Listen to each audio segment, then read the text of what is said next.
جاری رکھتے ہوئے میں مولانا امیر حسین اسلام سے معلومات کرنا کہ سلوات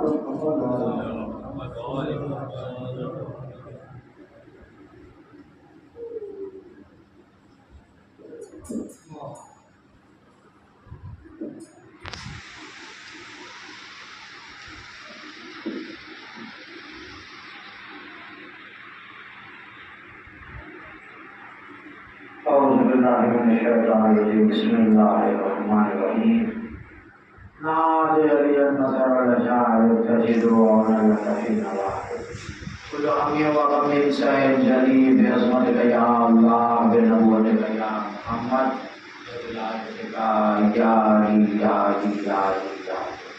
قال رسول الله صلى الله عليه وآله وسلم سيدنا مجالسكم بذكر علي بن ابي طالب لان ذكره ذكري وذكري ذكر الله وذكر الله تعالى صلى الله عليه وسلم.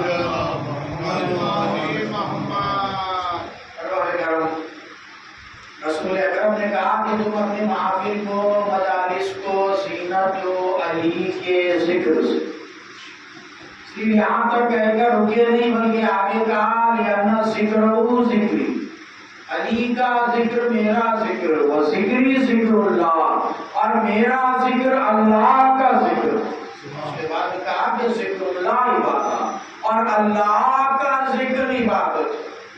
یعنی بتلایا کہ مولا علی کے ذکر میں رسول کا بھی ذکر ہے اللہ کا بھی ذکر کیونکہ مولا علی وہ مظہر خدا ہے جس میں جلوہ ربوبیت بھی پایا گیا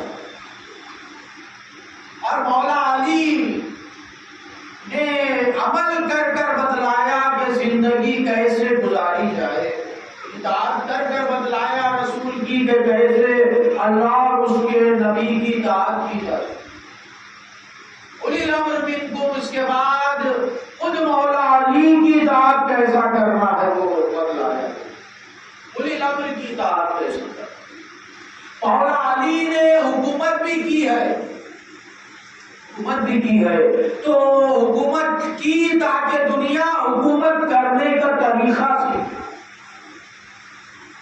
بڑے بڑے آتھرز بڑے بڑے اسکالر پروفیسرز جب اس بات پر ریسرچ کرنے لگے کہ دنیا کی سب سے اچھی حکومت کون سی گزری ہے سب سے اعلیٰ حکومت سب سے اچھی حکومت کون سی گزری ہے تو لوگوں نے ریسرچ کی ہے تمام دنیا بھر میں جو حکومتیں آ کر گئی تو وہ لوگ لکھنے پر مجبور ہو گئے سب سے اچھی حکومت اگر گزری ہے جس میں امن و استحکام تھا تو وہ مولا علی کی 4.5 سال کی حکومت. 3 جنگیں بھی ہوئی ہے اس میں مگر جنگ میں بھی ایسے عدل قائم رہا ہے لوگ لکھنے پر مجبور ہو گئے کہ ایسی حکومت کبھی نہیں دیکھی کیونکہ جنگ کی تب جب ان پر حملہ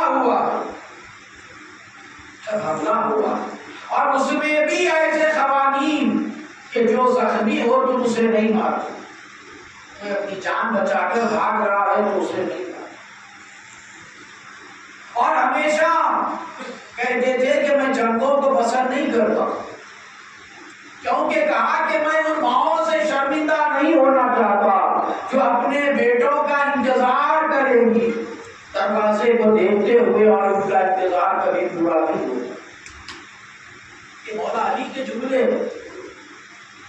اور ایسی حکومت کہ جو حکومت 3 ٹھوکروں کے بعد ملی ہے اس میں جب مولا علی آخری خطبہ دے رہے ہیں تو کہا یہ بدلاؤ کیا میرے دور میں کوئی بھوکا سویا ہے کوئی نہیں کہہ سکا کہ وہ بھوکا سویا.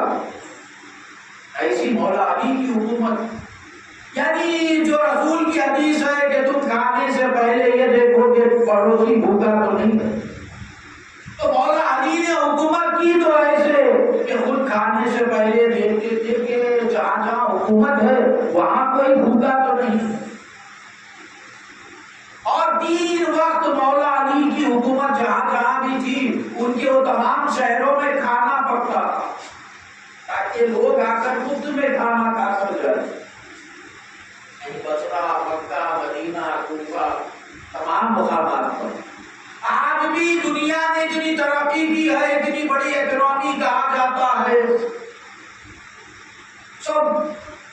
برباد کرنے والی چیزوں میں اپنی دولت کو خرچ کیا ہے، نقصان پہنچانے والی چیزوں میں دولت کو خرچ کیا ہے۔ اگر مولا علی نے بتلایا کہ حکومت کیسے کی جائے، آج بھی کوئی کہیں پر بھی 3 وقت کھانا ملے گا کسی حکومت میں؟ یعنی 1400 سال پہلے جب وسائل کی اتنی کمی تھی، اس وقت مولا علی 3 وقت پر ہر اس شہر میں کھانا پک رہا ہے جہاں پر مولا علی کی حکومت ہے۔ یعنی دیکھیے اس دور میں کسی بھی غریب سے پوچھا جائے کہ تم کیسے ہو تو وہ یہ کہتا تھا علی کی عطا و کرم ہے اطمینان سے۔ عالم انسانیت کی مظلوم نگاہیں اس وقت تک مولا علی کو تلاش کرے گی جب تک کہ ان کے آخری ورزت کا ضرور نہ ہو جائے۔ ایسی مولا علی کی حکومت۔ مولا علی آخری خطبہ دیا ہے کوفہ کے منبر پر، آخری خطبہ، کیونکہ مولا علی جانتے تھے کہ آخری خطبہ، اس خطبے میں کہا، جمعے کا خطبہ، اس میں کہا کہ بتلاؤ کیا میرے دور میں کوئی بھوکا سویا؟ یہ بتلاؤ کیا میرے دور میں کسی عورت پر کوئی ظلم ہوا ہے؟ یہ بتلاؤ کیا میرے دور میں کسی کا ہاتھ کٹا ہے؟ یعنی اگر چوری کی سزا ہاتھ کاٹنا، کسی بار بھی اگر پکڑا جائے، کسی کا ہاتھ نہیں کٹا، کیوں؟ غریب تک اس کا حق پہنچا دیتے اور پشت پر روٹیوں کے انبار رکھ کر تمہیں کوئی بھوکا تو نہیں، تمہیں کوئی پیاسا نہیں۔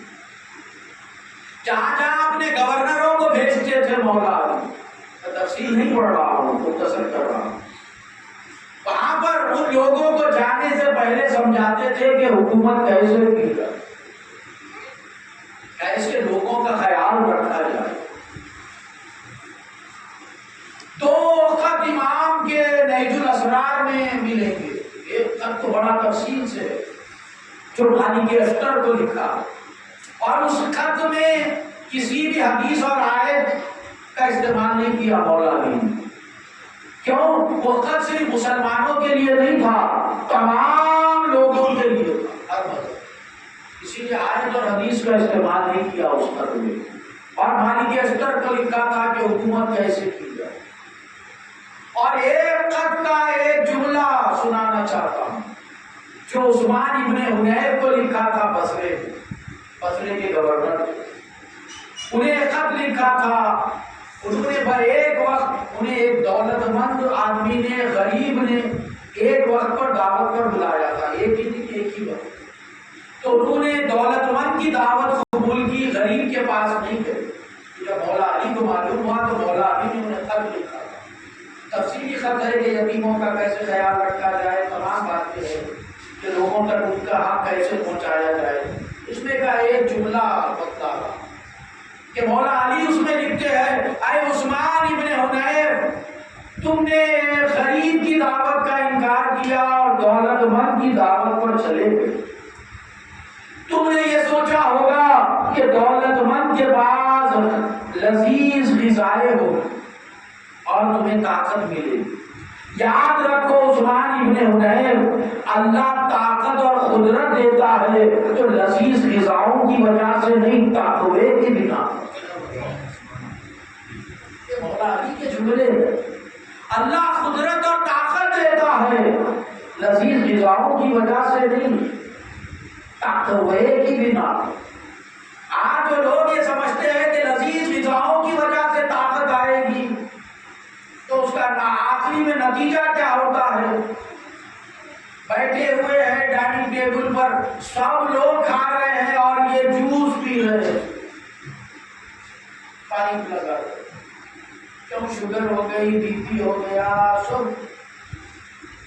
سیب کا جوس بھی نہیں پی سکتے، کیوں؟ جوس اندر دبا ہے۔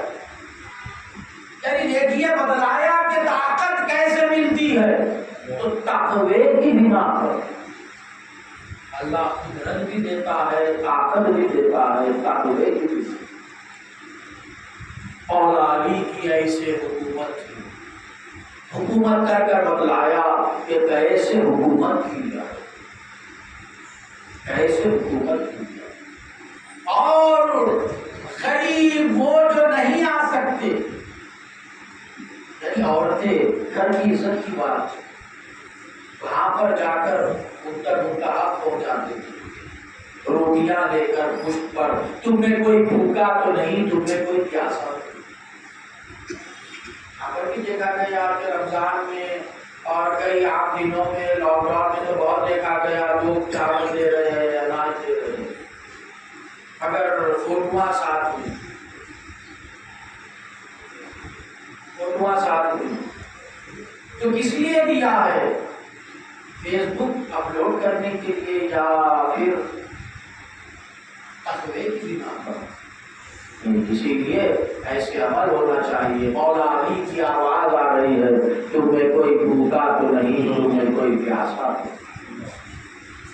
یہ کون مولا علی ہے کربلا میں جس کے بچے التش کی آواز سے بدل گئے؟ وہ مولا علی آخری سحر کی ہے یہ رات، آخری سحر کی ہے۔ مولا علی نے تو اپنی بیٹی ام کلثوم کے کر سحر میں آتے آسمان کو دیکھ کر کہتے صدقت یا رسول اللہ، بیٹی نے لا کر سحر کے وقت کھانا دیا، سوکھی ہوئی روٹی، شیر اور نمک۔ حاکم ہے، خلیفہ ہے، اس وقت کے امام ہے، کیوں ایسی سوکھی ہوئی روٹی اور نمک اور شیر؟ کہا کہ حاکم کو وہ غذا کھانی چاہیے جو اس کے شہر کا سب سے قریب کھاتا ہے۔ اگر اسے اچھی غذا کھانی ہے تو پہلے شہر کی استطاعت کو اتنا بلند کرے کہ غریب بھی اچھی غذا کھائے تو تب تمہیں کھانے کا۔ کہا کہ بیٹی دو نعمتیں رکھی ہوئی ہے، شیر اور نمک، ایک اٹھا لیا جائے۔ بیٹی نے چاہا کہ نمک اٹھا لے تو کہا کہ نہیں، شیر اٹھا لیا جائے، سوکھی ہوئی روٹی نمک سے سہی۔ بیٹی کو حسرت کی نگاہوں سے دیکھا، کہا کہ بیٹی خدا حافظ و ناصر۔ کہا بابا ایسے الوداعی نظروں سے کیوں دیکھ رہے؟ جانے لگے گھر کے پاس، دروازے کے پاس آئے تو گلگاریوں نے گھیر لیا، تو کہا کہ بیٹی اگر تم ان کے کھانے پینے کا انتظام کر سکو تو اپنے پاس رکھنا، اگر نہ کر سکو ان کے کھانے پینے کا انتظام تو انہیں اللہ کی راہ میں آزاد کر دینا، یہ لوگ اپنا رزق خود تلاش۔ یہ کہہ کر مولا علی آئے، مسجد میں آئے، آ کر مؤذن سے کہا آج ہم اذان دیں گے۔ گلدستہ اذان پر آ کر اذان دی ہے، اللہ اکبر۔ میں کہوں گا مولا کے چاہنے والوں آخری بار اس آواز کو سن لو، آج کے بعد یہ آواز سنائی نہیں دے گی۔ نماز پڑھانے کے لیے آئے، وہی وقت قریب آ رہا ہے، نماز پڑھانے کے لیے آئے، نیت کی ہے اور اس کے بعد سورہ کی تلاوت کی۔ امام رکوع میں گئے، جا کر کہا سبحان ربی العظیم و مجھے ایک رکوع یاد آ گیا، مولا علی نے تو یہاں رکوع اطمینان سے کیا، مجھے چوتھے امام کا رکوع یاد آ گیا۔ شام کے بازار میں جب چوتھے امام رکوع میں گئے تو شکر آگے بڑھا، توق پر ہاتھ ڈالی اور توق کو کھینچا تو توق کی میخیں چوتھے امام کے گلے میں ڈل گئی۔ مولا علی نے رکوع مکمل کیا، سمع اللہ لمن حمدہ، اللہ اکبر، سجدے میں گئے، جا کر جیسے ہی کہا سبحان ربی الاعلی و بحمدہ، ابن ملجم تلوار لے کر پیچھے آ کر کھڑا ہو گیا، پھر کہا سبحان ربی الاعلی و بحمدہ، ملائکہ آواز دے رہے ہیں مولا سجدے سے سر نہ اٹھائیے، سبحان ربی ربی العالی و بحمدہ اللہ اکبر. جیسے ہی سجدے سے سر اٹھایا ابن ملجم نے وہ تلوار چلائی ہے جو زہر میں بجائی گئی. زہر میں بجانا کس تلوار کو کہتے ہیں؟ تلوار کو آگ میں ڈالا جائے اس وقت تک جب تک کہ تلوار لال نہ ہو جائے. جب تلوار لال ہو جائے تو اسے زہر میں ڈبا دیا جاتا ہے تاکہ پورا زہر تلوار پر چڑھ جائے. ایسی تلوار اور امام کے سر پر تلوار چلائی, سر شق ہو گیا, ریش مبارک خون میں تربتر, دونوں ہاتھ زمین پر ٹیک کر کہا وسطو برب الکعبہ, میں کہوں گا مولا آپ کے ہاتھ تھے, آپ نے ہاتھوں کا سہارا دیا, آپ ہی کا بیٹا عباس جب گھوڑے پر سے زمین پر آ رہا ہوگا سر پر گرز لگے گا مگر ہاتھ نہیں ہوں گے کہ ہاتھوں کا سہارا لے گے. غازی عباس منہ کے بل زمین پر آئے. اللهم الحمد قتلت الحسین وقتلت اولاد الحسین وقتلت اصحاب الحسین.